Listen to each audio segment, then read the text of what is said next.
Hello, wonderful Sagittarius people, Sagittarius, Sun, Moon, Rising, and Venus signs. Welcome to your tarot reading for the month of November here at the Intuitive Teacup. Please come into this reading with an open heart and an open mind, a desire to learn something or better yourself. If the messages that come through don't resonate for you, that's totally fine. Feel free to push them aside. You may want to revisit them at a later date or time. Sometimes tarot messages make more sense in the future. You are accountable and responsible for all your own actions and decisions. This is, of course, optional advice, guidance, and energy check-in. So that being said, let's set the intention to get you some clear, helpful, insightful messages for the month of November.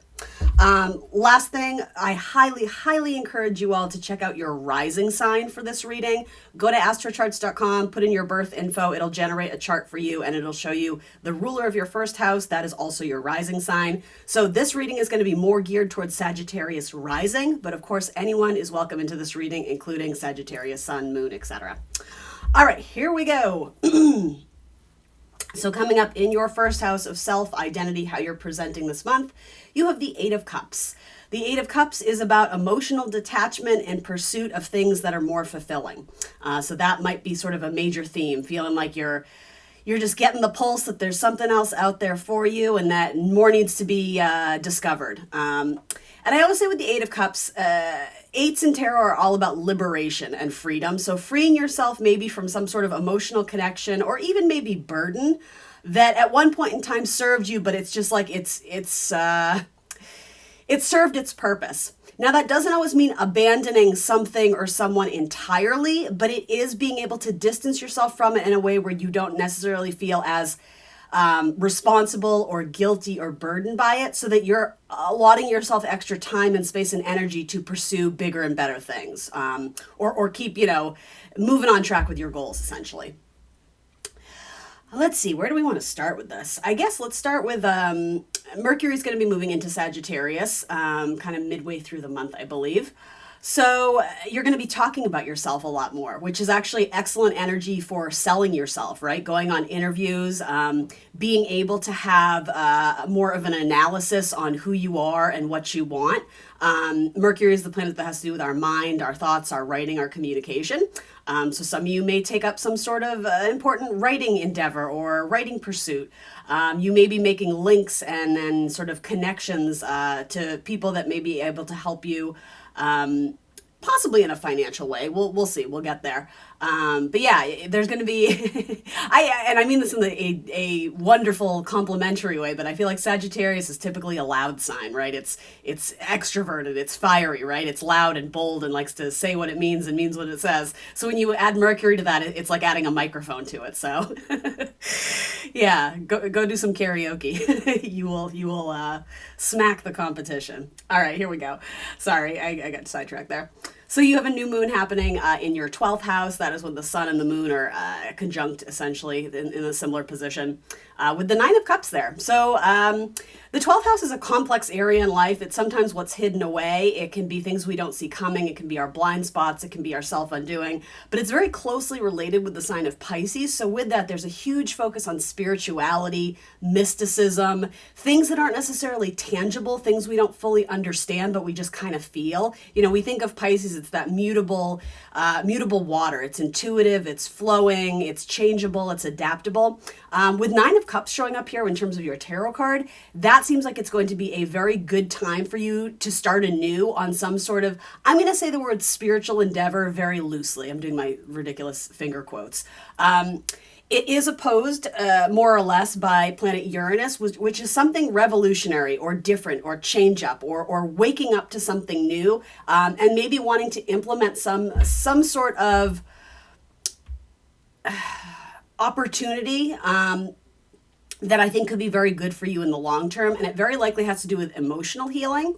Now, for some of you that may be the more mystical route, tarot, astrology, crystals, reading up on different thoughts and beliefs and religion. You can certainly go that route, especially with Mercury, right? You're going to be very interested in research and learning.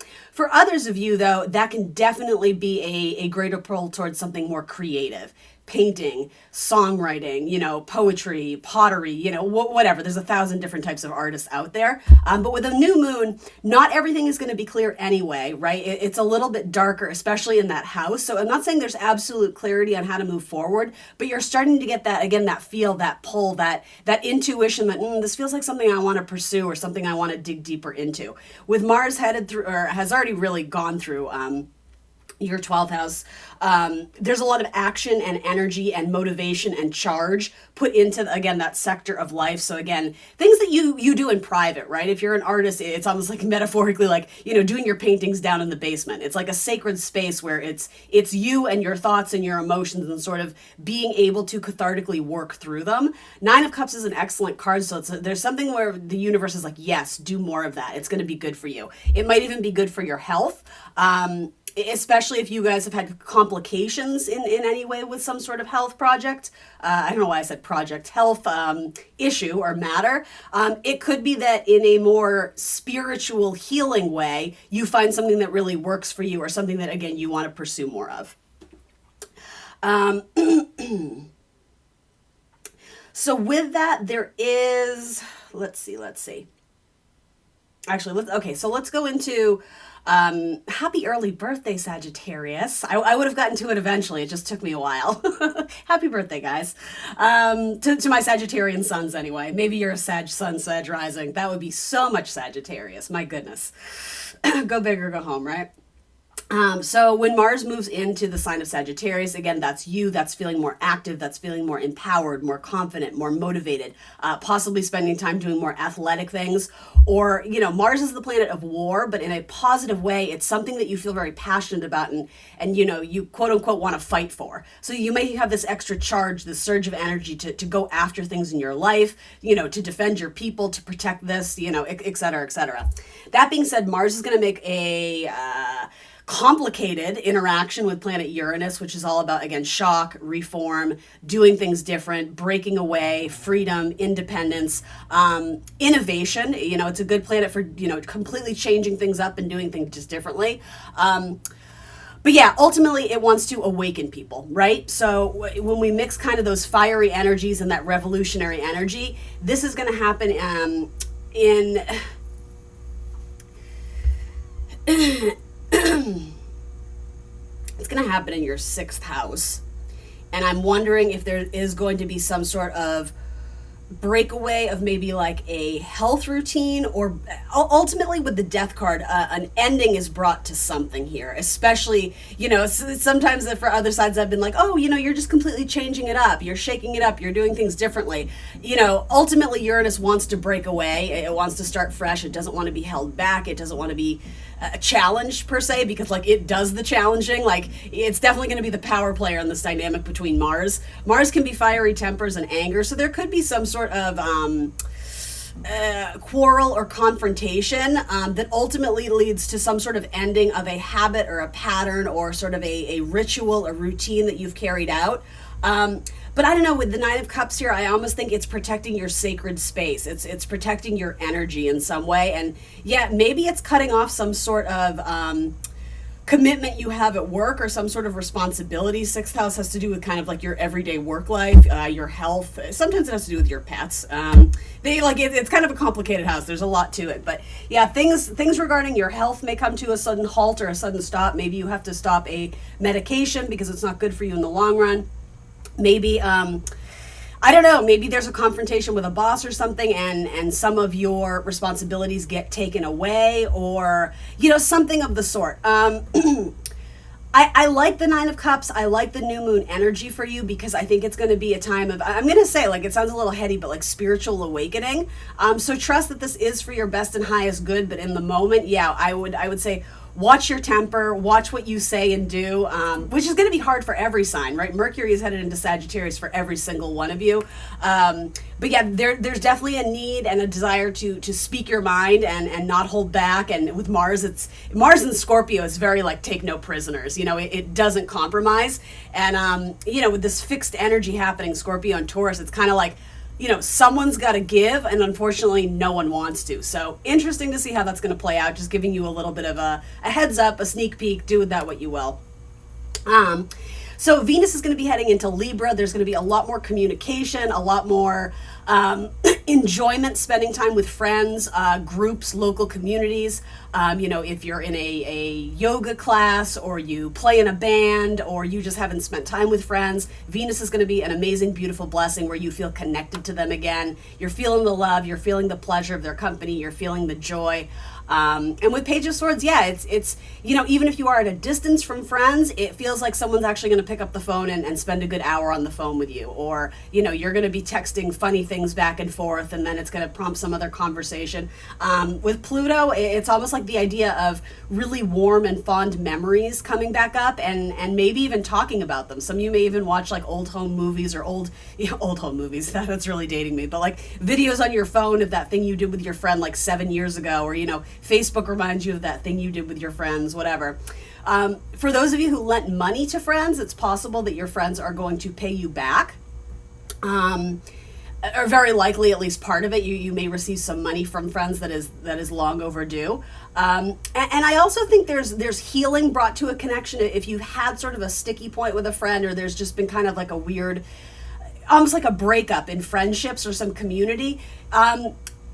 There may be sort of a revival with Pluto trining Venus, making a really nice aspect. Not only are you reinvigorating and breathing new life into friendships and social connections, you're also really seeing the value in them and appreciating them even more, in the coming month or so. So that's like a lovely transit. You're going to enjoy it.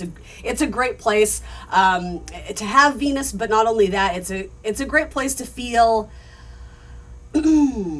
to feel the meaning in your life, that you are connected in some greater level. If you, especially with kind of all this stuff moving through your 12th, if you have been feeling kind of isolated or alone or just out of touch, that's going to help cushion that and support you in new and different ways. Some of you may also find some sort of avenue potentially online to make money. The idea of social groups, that can be social media, that can be online presence, etc. So you may be even posting your art online, or posting stuff to Etsy, or something with that kind of Venus creative energy. Some of you may even find some sort of interest in doing, especially with kind of Mars coming into the mix, some sort of exercise group, or even like, I'm always getting like nutrition group. I know that's kind of like a weird way of phrasing it. That'll make sense to like two of you out there, but I don't know, maybe it's baking club. Something about food groups, people who get together because they have, I don't know, maybe you're just going to like the, community potluck, for your kids' fundraiser or something like that. I don't know. Anyway, all right, moving on. I'm getting tripped up on that. Here we go. All right, what else can I tell you? So there is going to be sort of a bit of a tug of war at you wanting to pursue personal pursuits and endeavors versus some sort of responsibility to your family, particularly a mother figure. Let's see. And I will say partly to children as well. With the Empress and the High Priestess, you have two very strong cards of motherhood coming through here. So for my Sagittariuses who are moms and mothers, it could be that you're wanting to do something in your relationship, your romantic relationship or business partnership, or something purely for yourself, which is sacred and good and wonderful. And I'm not negating that by any means. But it might be a time where you have to compromise that and negotiate it, because Saturn here is saying you have responsibilities at home, your duties as a mother, or, possibly you have duties to take care of your mother, Sagittarius, whether you're male, female, or whatever you identify with. There is also kind of the idea coming through of pregnancy, and that's not exactly clear to me, but I'll just put it out there for a few of you. You may have there may be an opportunity to, go on this really epic adventure and crazy hike, but it's quite a workout. It would take quite a toll on your body. And for those who are maybe trying to get pregnant or are already kind of somewhere in that process, in that journey, you may be like, you know what, it might not be best for my health and the health of my child, or something like that. There may be a need to consider children and the family. And with Saturn, it is ultimately saying, not just compromise. Again, Saturn is going to win that battle. Your commitment to your family is absolutely going to take precedent over whatever this opportunity is to do something for yourself. I'm not saying always. I'm saying there's a couple times in the month where you're going to feel torn, between a rock and a hard place. And you're never going to miss out on anything that is meant for you. So, maybe and this is just a metaphor, guys, but maybe you don't participate in that marathon or that relay race this time, but doesn't mean you can't do it next year, right? It's that type of thing. Or in a few months from now, you can start training for it. Whatever. You get the idea. There's going to be a full moon in your 7th house of Gemini, early degrees of Gemini. I think it's like 4 degrees. The full moon is taking place towards the end of the month, around, November 27th, 28th, something like that. So something may come to a head, a conclusion, a culmination, a quote-unquote graduation, particularly in a romantic partnership or with a business partnership. With Virgo energy coming through on the Hermit card, this could be an important time for signing a big deal with a client, with a partner, someone that you're going to work with, whether it's long term or short term, especially if it's been something that you've kind of been leading up to this point, like you've kind of been waiting for someone to pull the trigger and sign on the dotted line. I do see that happening. I would caution you, just be very diligent in reading the fine print and the legal jargon and, crossing your T's, dotting your I's type energy, because the ruler of this moon is making an aspect to Neptune, and Neptune is the planet of fog and confusion and illusion, and it can be trickster energy. I mean, that's more Mercury, but there is this idea of sometimes what we think we're signing on for, there's a little bit of, oh, wait a minute, what? There's a little bit of confusion there. So by no means do you have to delay this, although Neptune may cause delays anyway. That's just what it does. Neptune is like this nebulous, we don't really understand, like it's foggy and confusing, but the positive side of Neptune, it's just that kind of like loose, non-tangible energy that makes a really good artist or a really good creative. So for some of you, if you're signing some sort of creative contract, or you're being employed to do something creative for a person or whatever, then great. That's probably going to work out for you. Again, as long as you keep sort of this flexibility in terms of timelines, exact dates. Like Virgo loves a good spreadsheet, right? Virgo loves a good Excel sheet. They want to know time, date, location. Neptune is like, yeah, fuck that. Like, not going to happen. Do you know what I mean? So there's a need to show up and do the work. Virgo is like the worker bee, right? It loves to get the job done. It loves to be of service. But yeah, with the High Priestess there might be information that is being withheld. And I don't know if that's malicious or it's just it hasn't been revealed yet. The High Priestess is typically sort of like the secret keeper, the silent one. But I will say it is similar, it's a Cancerian card, so it's similar to that Pisces energy in that it's mutable, or it's not mutable, sorry. It's creative, it's intuitive, it's mystical, it's emotional, it's feeling, it's sensitive, it's that type of stuff. I know some of you are like, ugh, no, no thank you. That being said, something could also come to light in your partnerships, particularly if it's been a discussion of whether or not you want to have children.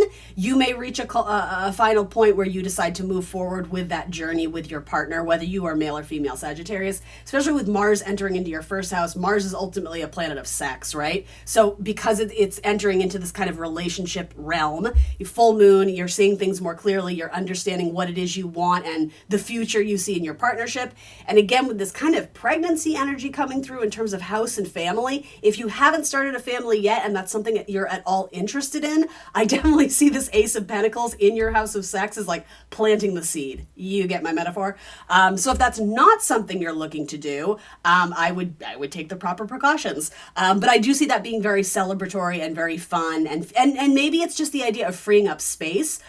Maybe this 8 of Cups is the idea of needing to delegate work responsibilities or take a little bit off your plate so that you can dedicate more time to your home, your family, and also your long-term goals and dreams and wishes. Some of you may be meeting with like a fertility doctor or researching the idea of, I don't know, maybe you're picking up a pregnancy book or something. All right, I know that's not for all of you, but I had to mention it, right? With others of you, this full moon may be indicating that something has come to a head where, again, you need to have a very important discussion with your partner, possibly about money. I do think some of my Sagittarius, with the Empress coming through here in your 10th, there is absolutely the possibility of a promotion, or again, a really good working partnership that sort of starts to starts to take hold, but and I will say a lot more money is on the line here, which I'm seeing like dollar signs in your eyes. That's great. But it's going to require more work. It's going to require more effort and time from you. And so that sort of goes against this idea of, oh, I've just decided to commit more time to my family, but then this other opportunity comes up. And you know what I mean? So there is kind of this push-pull on that axis of, the self, the romantic partner, the business partner versus the family. There's definitely a lot of kind of conversation happening in your tarot reading for that. Let's see. So...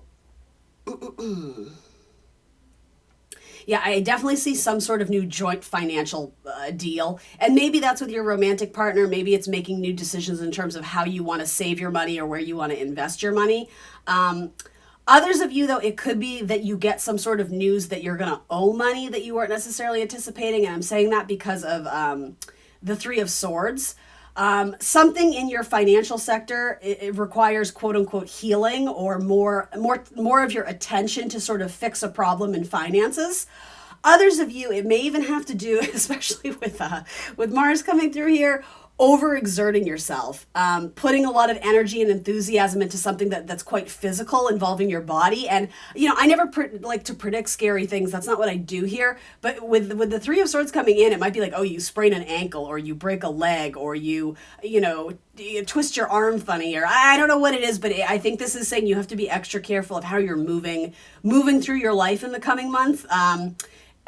Because there could just be something kind of clumsy or klutzy that happens because you're moving too fast. Mars and Mercury in Sagittarius, particularly like a hand injury or something like that. Anyway, just putting it out there. Be cautious of your body. Others of you, there's a healing that happens in terms of like your own self-worth. It sort of feels like a lot of you guys are constantly catering to the needs of other people, but what do you have left for yourself? There may be an element to you that is very people-pleasing, and that can be a thing with Venus and Libra, but, in general. I'm almost getting the idea of spending so much time for your boss, for your romantic partner, for your kids, for this, you're that you just kind of feel like there's none left for you, like your gas tank's on empty. And so I think there may be a push from the universe for you to explore more, especially with this Fire King, whether you're male or female. I think this represents you spending more time involving things that give you great pleasure and joy, hobbies, games. This is the house of Leo. So it's like the fun stuff, the entertainment, the video games, the movies, the whatever it is you do for fun. And with Chiron moving through there as well, there's a need to heal that part of you that maybe doesn't get to do that as much as you would like. And based on what the tarot is saying, it's because you are so devoted to other people in your life right now, which is noble. But I think I say this to you every week. It's like you can't pour from an empty cup. You got to have something left for you. And what's interesting is you have kind of this fiery energy coming up in your fire houses, which I just feel like the universe is underscoring, like, we got to do you, Sagittarius. Like, what's in your best interest? Yes, you have to consider your kids and your husband, or your wife, your boss. But if you're constantly putting other people first, I think the universe is asking you to rewrite the script. And that metaphorically, I feel like that's what this kind of transit is going to be for you. Four of Pentacles at the bottom of your deck. I think you're afraid to release something or afraid to let go of something. I always think the Four of Pentacles frequently has to do with a big movement or change in your life. And sometimes it does have to do with land. Some of you may be at a challenging point in your life because you're wanting to move somewhere, but you feel like there's either loyalty to your family, or you may be the caretaker for one of your parents, and so you're not able to be at a distance from them, even though maybe your work is pulling you that way, or again, maybe your husband or your wife or boyfriend, girlfriend want to move to a different location. You might be a little bit stuck because, again, Saturn energy says you do got to take care of the family. Like there's really, there's nothing there saying that you're not going to. Saturn is essentially saying, yeah, for the next 2 years, your family is going to need you to step up and do some work here. And some of it you'll want to do anyway, kind of selflessly, but it's requiring more time and attention, particularly with a mother figure. I say that because of the High Priestess and the Empress. There's something coming through about the mother that's very important. Or again, motherhood. We could look at it like that. If it doesn't have to do with a female figure or your children, It very likely has to do with like land and property. It could have to do with house repairs. Essentially, Saturn wants to make you responsible and essentially become the master in this area of life. You're going to gain some skills over time, but it's probably an area that has been put on the back burner or that has lacked for the last several years. So now it's like we're sort of having to make up for lost time. But with that, we may have this kind of fiery, gung-ho, fast as lightning approach of, I just want to get it done. Let's just get shit done. That's, Mars and Sag, Mercury and Sag. But Saturn is like, no, no, no, no, no. We got to do this the slow way. We got to do this properly. We got to do this one step at a time because we are building an empire here. We can't rush the process and have it be, a shaky foundation. Like, we got to start from ground zero, work our way up, and put in the time and energy, the blood, sweat, and tears. And at the end of this, it's going to be effing amazing. But Saturn will challenge you. Some of you definitely might be moving. And with that, there could be, I don't know, feelings of nostalgia for the past or friendships. You might be wanting to connect with friends before you leave or before you move. Obviously, this isn't going to be for all of you, but I want to throw one more on this. I haven't done this for any other sign. I'm kind of curious what that is because I feel like I didn't stick the landing on this one. What is it trining? Yeah, so there is some ending that you're heavy-hearted about. And okay, it may have to do with leaving a job, but on your own accord. Because there might be a question mark of resources and money. Maybe you still have your partner's bank account or your partner's income stream to rely on, but yeah, there might be a question mark about money. But honestly, Sag, I don't think that's it at all. I think it might be for one or two of you. I think it has to do with what happens when I'm not the breadwinner or when I'm not the top dog. It's almost like sort of admitting that you're not the best or no longer in the power position or accepting that you need help from other people. I think with these cards, that's very likely what it is. Maybe you have to go to your mother and ask for help, right? And it really kind of, you have to swallow your pride a little bit. Yeah, balancing out relationships better, especially in terms of money and partnerships. It might feel like there's unequal balance in pay with someone you work with very closely, and that may reach a culmination where it needs to be discussed. So if you're making significantly more than your partner, that's going to change. If you have essentially the same power and the same whatever. Others of you, it's being a better advocate for yourself and being able to ask for help. And not only that, allow people to help you. That's going to be a major life lesson to you just in general, not just in this tarot spread. In terms of dating, if you're single and looking, fire signs are looking real good with this King of Wands, Aries, Leo, Sagittarius. I think a lot of you are still mourning the loss of something or someone who possibly and probably walked away, as in they decided to end a relationship. I see you in hermit mode, spending a lot of time reflecting back on that person. But with the Death card, it does seem like there was some ending there, possibly with a Cancer, possibly with a Pisces. And yeah, with the Page of Wands, it's sort of like that going out to mingle energy, going on dates, connecting with people, being social, seeing what you catch in your net, and maybe keeping your options open a little bit too. So, all right, Sag, that's what I got for you. Please remember to like, share, subscribe, and I will see you very soon for more tarot. Bye.